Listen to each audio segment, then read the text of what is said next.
Dream catcher બહુ જ સરસ લાગે ચોટી. કોઈ ચોટીનું નામ હોય પણ મેં એવી રીતે નામ આપી દઈશું, થોડું યાદ રહે આપણને. એટલે શું નામ છે? Dream catcher. બસ જસ્ટ એ ચોટીનું એવું નામ આપ્યું છે ને. સો અહીંયા આ બાજુ આવતો એટલે દેખાશે. હું ખસી જાઉં?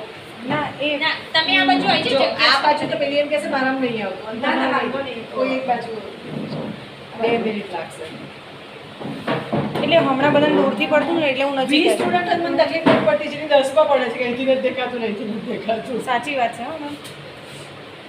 જો આવી કે આ તરફ આવે છે, તમને લોકોને દેખાય છે? હા, ઓકે ફાઇન. એક બાજુ આવી જવાનું બંધ થાય તો ચાલે, આ બાજુ કંઈ નહીં. ચાલો 3 લેયરની ચોટી, સિમ્પલ 3 લેયર. આ અત્યારની બધી ઇઝી છે, બપોર પછી એટલે સહેજે તમે 5 નહીં, મને તો લાગે 2 મિનિટમાં કરી લેશો.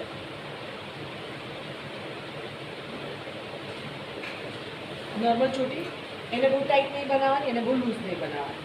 ઓકે, જો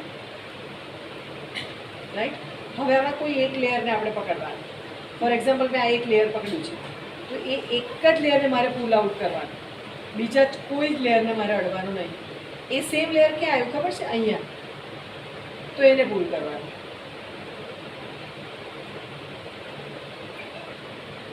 એ સેમ લેયર ક્યાં આવ્યું? અહીંયા. એ સેમ લેયર ક્યાં આવ્યું? અહીંયા. તમારા ક્લાયન્ટના બધા જ હેરને સ્ટ્રેટ રાખ્યા હોય ને, સ્ટ્રેટ, ખાલી વચ્ચે 3 એલિમેન્ટ આવા કરીને આપો ને અને નાના બિટ્સ નાખીને, તો બી બહુ જ ક્રિએટિવ સ્ટાઇલ લાગે. અહીંયાથી પણ સેમ એક જ લાઈનને પકડવાની છે, તમારે પુલ કરવાની છે. મેમ આપણે ટ્રીટમેન્ટ વાળા હેર હોય અને ક્લાયન્ટ ક્રિમ્પિંગ કરવાની ના પાડે તો પછી હેર ક્રિમ્પિંગ વોલ્યુમાઇઝર રાખવાનું. એમાં બેક કોમ્બિંગ કરી શકાય? હા, હેર વોલ્યુમાઇઝર ઓફ થઈ જાય ને, બેક કોમ્બિંગ થઈ જાય ને, પછી આવી કઈ ક્રિએટિવિટી કરી પ્રિપરેશન ના થાય ને. નહીં કરવાનું. બોટોક્સ ને હા, એ ના પાડે તો પછી નહીં કરવું કે બેન તમે પછી આમાં અમુક જ વસ્તુ હું તમને આપી શકીશ, બધું ના આપી શકું.